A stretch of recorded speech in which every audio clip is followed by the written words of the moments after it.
Двумерня – настоящая шкатулка с двойным дном. Вы думали, что Эшвейл – это просто комичный детектив? На деле он может оказаться запечатанным монстром ненасытности, несущим смерть. Кто на самом деле скрывается под маской Вестника Смерти, устроившего кровавую резню? Как с этим связана массовая лоботомия души и осад-промат? Сорвем все маски с планеты радости и разберем самые шокирующие теории. Истинную природу детектива, вычислим личность маньяка и заглянем в будущее с Эванессой. Начнем с великого сыщика Эшвейла. При первом знакомстве он кажется довольно комичным. Забавный детектив, чей помощник обезьяна-рассказчик буквально комментирует все происходящее. Однако Эшвейл, возможно, самое опасное существо во всей Двумернии. Давайте сложим воедино все разбросанные разработчиками подсказки. Для начала вернемся к самому первому трейлеру Двумернии. В нем Эшвейл был представлен как сыщик, который ищет некоего пропавшего Эона. Учитывая, что буквально за пару секунд до этого нам показали Ураборос, вывод напрашивается сам собой. Вероятно, он ищет Эона ненасытности. Но на деле Эшвейл связан с путем ненасытности не только своей миссией. В лоре игры упоминаются некие обитатели глубин. Эти существа являются потомками Ураборос. Они разумные пожиратели, которые по описаниям часто ассоциируются с волками, воющими на Луну от тоски и одиночества. А теперь взглянем на самого сыщика. В его официальном анонсе есть следующая строка. Под светом фонтаны воет свирепый зверь. Чем же закончится его игра в охотника? Кроме того, в дизайне детектива отчетливо видны элементы Ураборос. Совпадение буквально один в один. А на его сплэш-арте прямо на доске улик красуется багровая луна. Та самая, на которую предположительно воют обитатели глубин. Более того, в этом же официальном анонсе сам Аха поздравил Эшвейла с первым местом за легендарное воплощение смерти. Почему Эшвейл внезапно стал воплощением смерти, если он, казалось бы, простой детектив? На самом деле, в самой истории Двумернии не раз вскользь намекали, что он далеко не тот, кем кажется. Учитывая все факторы, вывод напрашивается сам собой. Эшвейл, вероятно, является потомком Ураборос и обитателем глубин в человеческой форме. Либо же он связан с ненасытностью немного иным, более героическим способом, но об этом мы поговорим чуть позже. В Двумернии столько лора, и на каждом углу висят чеховские ружья, что можно составить просто массу теорий. А некоторые из них приведут на закрытую распродажу от GG-Cell. Это эксклюзивный раздел маркетплейса, доступный только по специальной ссылке в описании. Цены здесь ниже, чем в обычном магазине. Прямо сейчас пропуск снабжения можно урвать всего за 280 рублей. Ну а помимо любимого ХСР, на закрытой распродаже можно заодно закупиться и в другие популярные мобильные игры. А если нужного тайтла нет, он гарантированно найдется в основном каталоге. Ведь GG-Cell – огромная торговая площадка, где тысячи продавцов со всего мира предлагают все. От пополнения Steam до подписок на разные сервисы. Главное, здесь безопасно. Всегда можно прочесть описание товара, отзывы и выбрать самого надежного поставщика. А если возникнут вопросы, техподдержка поможет их решить. Так что не жди милости от Ахи. Успей закупиться пропуском снабжения и сущностями по выгодным ценам только на закрытой распродаже GG-Cell. Ссылки в описании и закрепленном комментарии.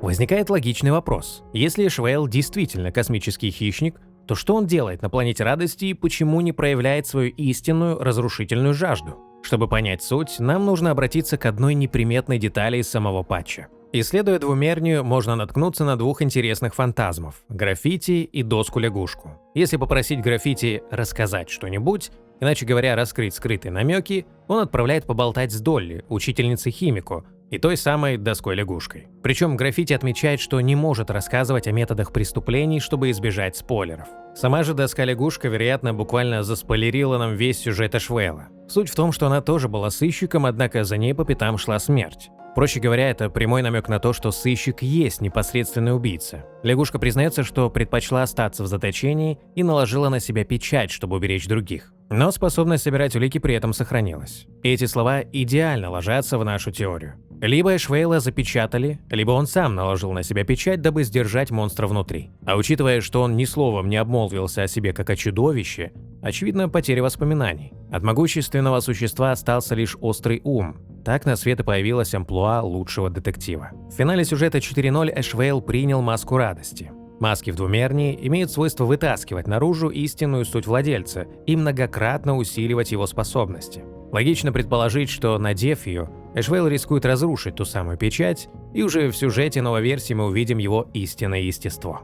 И вот здесь наступает главный момент, который связывает буквально все воедино. То, что Эшвейл связан с ненасытностью, уже предельно понятно. Но какая именно человеческая, иная личность действительно скрывается под этой печатью?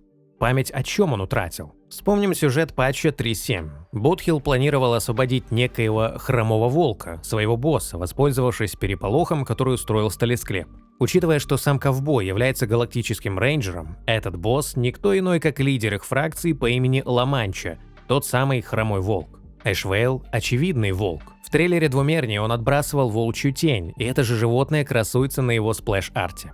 Кроме того, в трейлере отчетливо видно, что сыщик опирается на трость. Отсюда и должно было пройти прозвище «Хромой». Таким образом, если связать все воедино, Эшвейл – это запечатанный Ла-Манча, лидер галактических рейнджеров, сдерживающий внутри себя зверя ненасытности. Искорка тогда пообещала Ботхиллу никому не рассказывать о его плане и не беспокоить босса. Возможно, именно поэтому сейчас в «Двумернии» она подыгрывает Эшвейлу и актерствует, зная его истинную личность. Либо же, что еще проще, она и сама не знает, как именно выглядит этот босс. Однако, что лидеру рейнджеров внезапно делать в «Двумернии»? Без памяти о себе, да еще и в роли детектива, который еле сводит концы с концами. Если принять за факт, что на Эшвейле лежит печать, то есть два варианта. Первый. Поняв, что он превращается в чудовище, которое не может себя контролировать, Ла-Манча сам покинул своих товарищей и ушел в «Двумернюю». Он наложил на себя печать, потерял память и спрятался за маской ленивого сыщика. Второй вариант. Ла-Манча буквально сдерживает хищника ненасытности внутри своего тела. Разработчики очень любят подобные сюжеты с двумя противоборствующими «я». Ну или Эшвейла и вовсе запечатали против его воли. Как все обернется на деле, узнаем уже в патче 4.1. Однако абсолютно очевидно, что Эшвейл напрямую связан с ненасытностью. Шансы на то, что он и есть Ла-Манча, тоже весьма велики.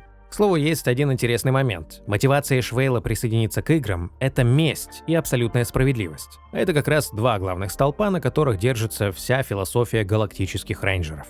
Дополнительно стоит вспомнить и тот факт, что еще в старом лоре игры упоминалось следующее. Альянс Сянь-Джоу, а в частности корабль Ютюэ, разыскивает Ла-Манчу, чтобы восстановить связь с галактическими рейнджерами. Возникает резонный вопрос. Если Эшвейл – это Ла-Манча, то почему генерал Яо Гуан никак на него не реагирует? Либо внешность лидера рейнджеров Альянсу попросту неизвестна, либо прозорливая генеральша все прекрасно понимает и просто пока подыгрывает. Кстати, наверняка у вас возник вопрос, а будет ли разбор странностей с Химико и ее отцом? На самом деле, тема с двумя реальностями, крушением Экспресса и могилой дочери настолько огромная и запутанная, что в процессе подготовки вскрылась настоящая лорная бомба.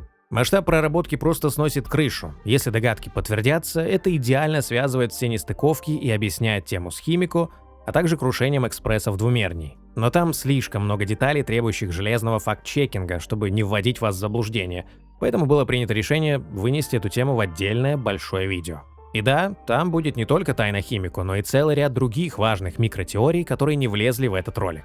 Пишите свои догадки в комментарии, а чтобы не пропустить сам разбор, не забудьте подписаться на канал. Видео выйдет совсем скоро. А сейчас переходим к другой, не менее важной теме. Главный вопрос «Двумернии» сейчас звучит так. Кто такой Вестник Смерти? Маньяк, вырезавший сотни людей 15 лет назад, вернулся. И нам нужно понять, кто скрывается под его маской сегодня. Вестник Смерти стал главной мишенью для теории в сообществе. На данный момент большинство игроков сходится во мнении, что это патрульная Кутиба. Казалось бы, после прохождения сайд-квестов она выглядит как обычная, хоть и слегка циничная сотрудница Департамента по защите сверхъестественного. Но дьявол кроется в символизме. Имя Кутиба с японского переводится как «гнилые листья». И если мы посмотрим на почерк маньяка, кровавый сатрук, оставленный на стенах, то эти отпечатки визуально напоминают опавшую листву. Сама маска потенциального Вестника Смерти выглядит как кусок гниющей древесины. Символизм гнили и увядания, окружающий Кутибу и Вестника, слишком очевиден, чтобы быть простым совпадением. К тому же в классических детективах маньяком часто оказывается именно тот полицейский, который активнее всего помогает следствию и заявляет, что оригинальный убийца давно казнен. Вторая популярная теория гласит, что Вестник Смерти – это отец Химико, Рюсуке.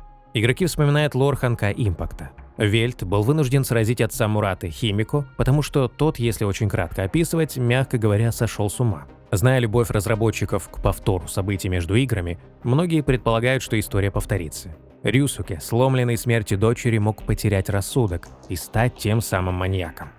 Но что если мы посмотрим на ситуацию шире? Что если за резнёй стоят совсем другие силы?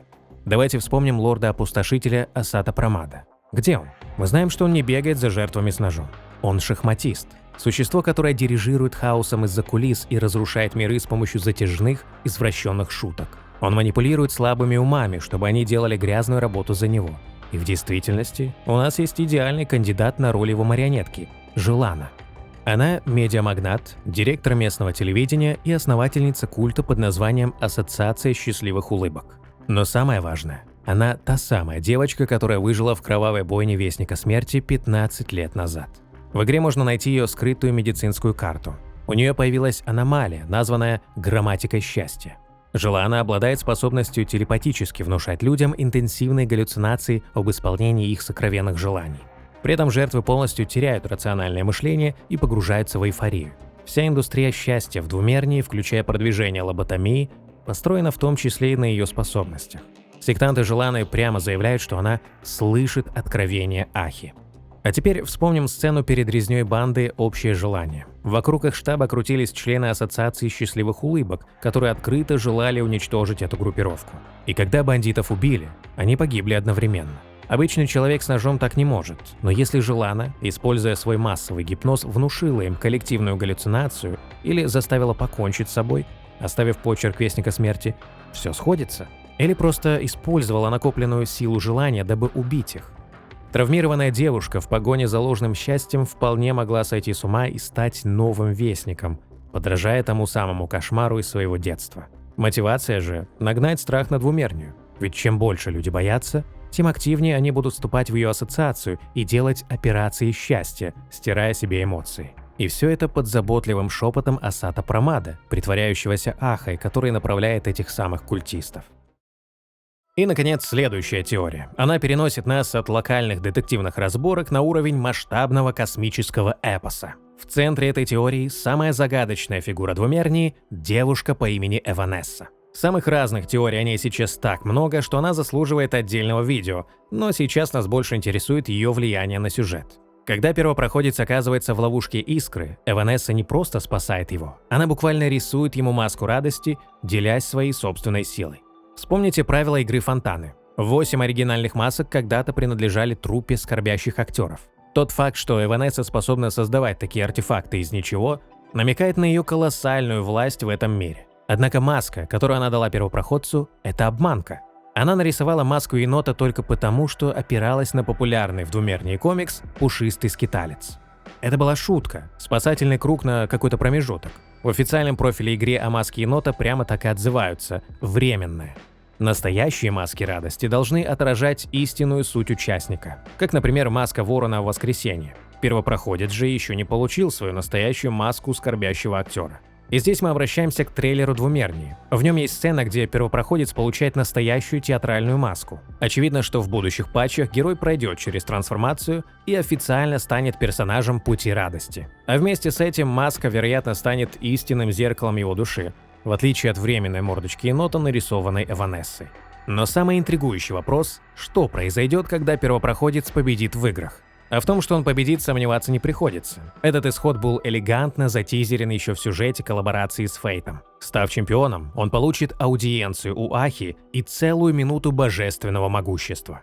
В недавнем официальном лорном посте разработчики оставили интригующую фразу: «Ответ о желании первопроходца узнаем только когда он победит в играх». Очевидно, что первопроходец не станет тратить силу Эона на эгоистичные цели. Мы предполагаем, что он потратит это желание на Амфареус. В финале прошлого региона Кирена пожертвовала собой и запечаталась вместе с лордом-опустошителем Сталесклепом, чтобы спасти Вселенную. Первопроходец может использовать силу радости, чтобы переписать законы реальности на Амфареусе, ускорить проявление органической жизни на планете, помочь Златиусам обрести физические тела во Вселенной и, самое главное, вытащить Кирену из ее вечной тюрьмы. Обязательно посмотрите прошлый ролик по подсказке на экране. Поддержать выход новых видео можно донатом или подпиской на Бусти. Спасибо за просмотр.